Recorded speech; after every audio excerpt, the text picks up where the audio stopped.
दिशा पे जो केंद्र की सरकार कर रही है, अगर उसी मॉडल को हम इम्यूलेट कर रहे हैं तो फिर जाहिर है क्या बचा हमारे पास।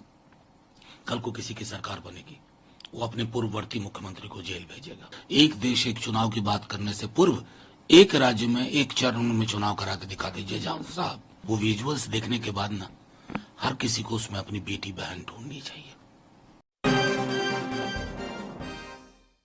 नमस्कार, इन खबर में आपका स्वागत है। मैं हूं आपके साथ सतीश शर्मा। संसद में अपने सुनाए गए कविता के बाद चर्चा में आए मनोज झा अपने इस कविता पर पूरे घिरते हुए नजर आ रहे हैं। उन्होंने संसद में ठाकुर का कुआं कविता सुनाया था, जिसके बाद से अब उनके ऊपर ठाकुर का विरोध करने का आरोप लग रहा है। ठाकुर समाज अब पूरी तरह से उनके खिलाफ उतर आया है और अब यह मामला ठाकुर बनाम ब्राह्मण होता हुआ दिख रहा है। इस पूरे मामले पर मनोज झा का भी बयान सामने आया है। उन्होंने इस मामले पर बहुत कुछ बातें कही हैं, साथ ही मौजूदा राजनीति पर भी उन्होंने बात कही और इंडिया अलायंस पे भी उन्होंने बात की है। पंजाब में जो कांग्रेस एमएलए की गिरफ्तारी की गई है उस मुद्दे पर भी उन्होंने बात की है और उज्जैन में 12 साल की लड़की के साथ जो बलात्कार किया गया, उसके साथ जो दरिंदगी की गई, उस पर भी मनोज झा ने अपनी बात बेबाकी से रखी है। आप भी सुनिए मनोज झा क्या कुछ कह रहे हैं। नहीं, इन मुख्यमंत्री जी के बयान पर तो अब टिप्पणी करने का दिल नहीं करता। ये अपने पद पर बने हुए हैं, इसी में हमारी व्यवस्था के गिर जाने की सूचना हमें मिलती है, आभास हमें होता है। जिस व्यक्ति के कारण शांति स्थापित नहीं हो रही है, उस व्यक्ति को अगर आगे करके आप शांति की कोशिश कर रहे हैं। कभी सुना था कि अपने देश में एक फोर्स दूसरे फोर्स के खिलाफ एफआईआर कर रही है? ये सब कहां हो रहा है? हमारे नागरिक नहीं है क्या? मौत हुई, एक आंकड़ा आ गया, 2 लोगों की मौत हुई, आंकड़ों में कुछ वृद्धि हो गई।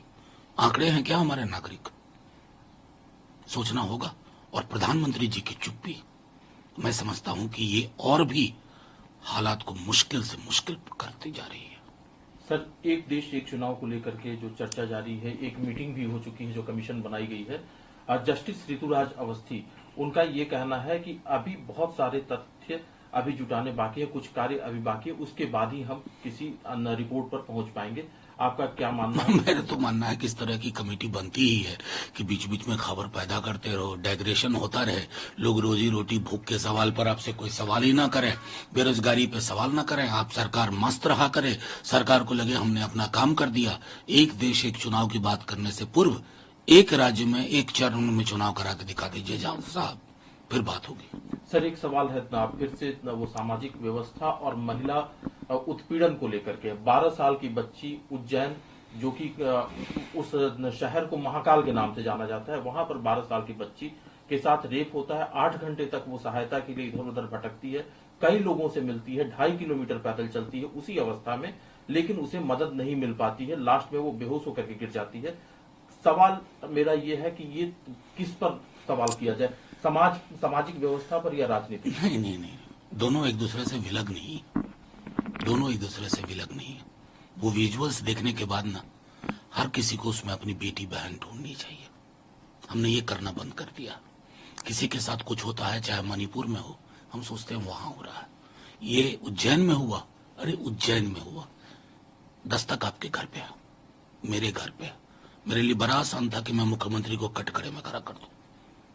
कायदे से उनको खड़ा हो खुद भी हो जाना चाहिए, लेकिन समाज बीमार हो रहा है और बीमार समाज बीमार राजनीति को ही जन्म देगा। जब तक समाज बीमार रहेगा, राजनीति भी बीमार रहेगी। तो दोषी वो लोग भी हैं जिनसे वो बिल्कुल, जिनसे मदद मांगी और वो किनारे रहे, सब दोषी हैं, सब शरीके गुनाह हैं।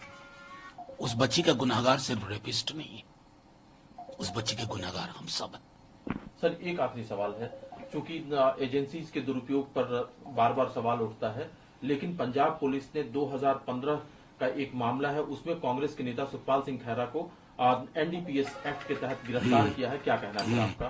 देखिए, मैं तो इन गिरफ्तारियों से, मैंने चंद्रबाबू जी की गिरफ्तारी तब भी ये कहा था कि पॉलिटिक्स का ये स्वरूप रुचिकर नहीं लगता, प्रीतिकर नहीं लगता।